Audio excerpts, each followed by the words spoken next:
કેમ અચાનક ગાડી સાઈડમાં લઈ લીધી? મને લાગે છે ગાડીનું ટાયર પંચર થયું છે. આપણે નીચે ઉતરીને ચેક કરી લઈએ. એલા ભાઈ, આટલા મોટા જંગલમાં હવે મિકેનિક શોધવો અઘરો પડી જશે. ક્યાં મોજ મસ્તી કરવા નીકળ્યા હતા અને ક્યાં મુસીબત આવી પડી. શું કરશું હવે? વેઇટ શાંત થઈ જાઓ બધા અને મને કહો કે આપણી પાસે કારમાં સ્પેર વ્હીલ અવેલેબલ તો છે ને? હા, ટ્રીપમાં હંમેશા હું સ્પેર વ્હીલ અને સામાન સાથે રાખું છું, પણ મને સ્પેર વ્હીલ બદલતા આવડતું નથી. મેકેનિક તો શોધવો જ પડશે ને ભાઈ.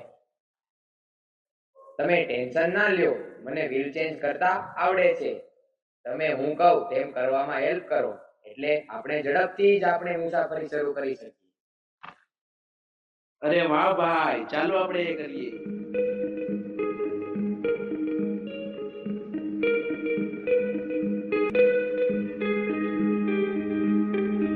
એક વાત કહીશ ભાઈ, તું તો રહ્યો શેઠિયો માણસ. તારી આગળ પાછળ તો નોકરો કામ કરે. તું વળી ક્યારે મિકેનિક બનતા શીખી ગયો? હા, એવું કાંઈ નથી ભાઈ. આ તો અમે જ્યારે સ્કૂલમાં ભણતા હતા ને ત્યારે હોમ સાયન્સના વર્ગોમાં અમને વાહનોની સાર સંભાળ લેવાનું શીખવવામાં આવતું. ત્યારે શીખેલા તો અત્યારે કામમાં આવી ગયું. પેલી કહેવત છે ને, શીખેલું હોય તે જીવનમાં ગમે ત્યારે કામ આવે. અચ્છા, ખૂબ સરસ મારા ભાઈ. તું તો લકી છે. તમને સ્કૂલમાં આવું બધું પણ શીખવતા? અમારે આવું કઈ ના આવતું. હશે ભાઈ હશે. ચાલો, ટાયર રિપેર થઈ ગયું છે. હવે આપણે ઝડપથી આગળ વધીએ, બાકી મોડું થઈ જશે. ઓલરેડી 11 તો વાગી ગયા છે. હા ભાઈ, ચાલો. Okay, let's go.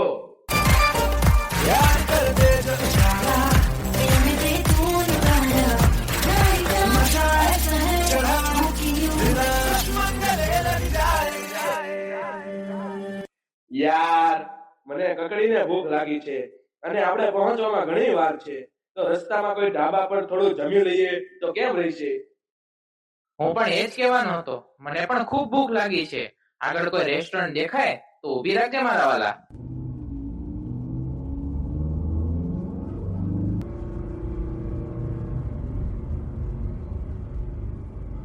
જો ભાઈ, અહીંયા ઢાબા છે, પણ મને લાગે છે કે આ બંધ થઈ ગયું છે.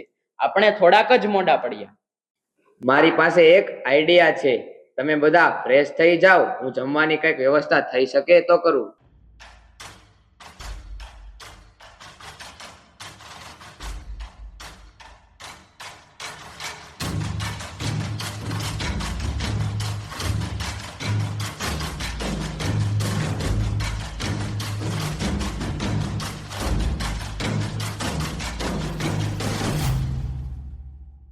હેલો અંકલ, જમવાની કઈ વ્યવસ્થા થાય એવું છે ખરું?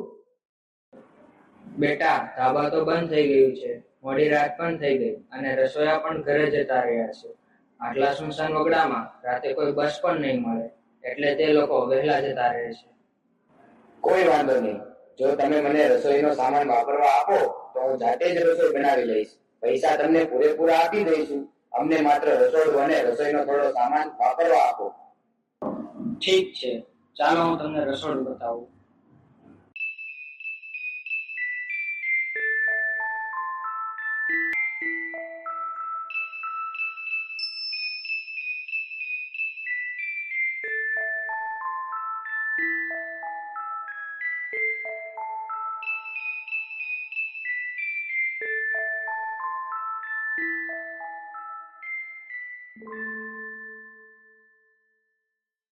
તો ગરમા ગરમ મારા હાથની રસોઈ તૈયાર છે.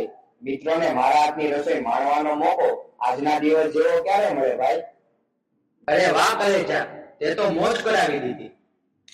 એલા એ, તને રસોઈ બનાવતા પણ આવડે છે?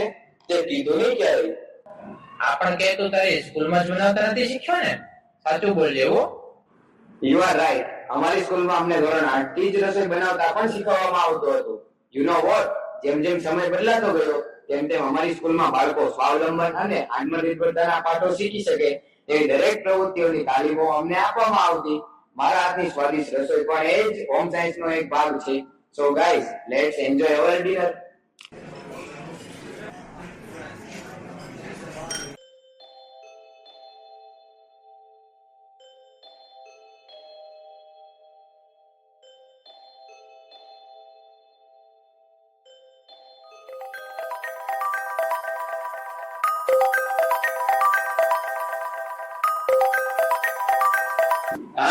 અમે જમી લીધું. શું તું પણ અહીંયા મોજ મસ્તી માટે આવ્યા છીએ, ત્યાં પણ શાંતિ રહેવા દેતી નથી, કઈ ખબર જ નથી પડતી. તું રિટર્ન આવો ને ત્યારે જઈશું, બસ 2-4 દિવસની તો વાત છે. હા ઠીક છે, ચાલ હું ફોન મૂકું છું. Bye, take care. શું થયું ભાઈ? કેમ ભાભી પર આમ હાઈપર થઈ ગયું?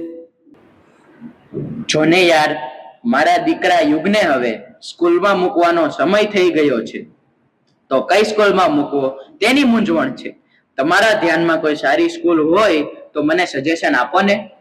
બસ આટલી જ વાત? તો સાંભળ, તારા બાળકને આપણા વિસ્તારની બાયોનિક્સ ઇન્ટરનેશનલ સ્કૂલ સિવાય ક્યાંય મૂકતો નહીં. હું પણ એ જ સ્કૂલમાં ભણ્યો છું અને મારો મનન પણ એ જ સ્કૂલમાં ભણે છે.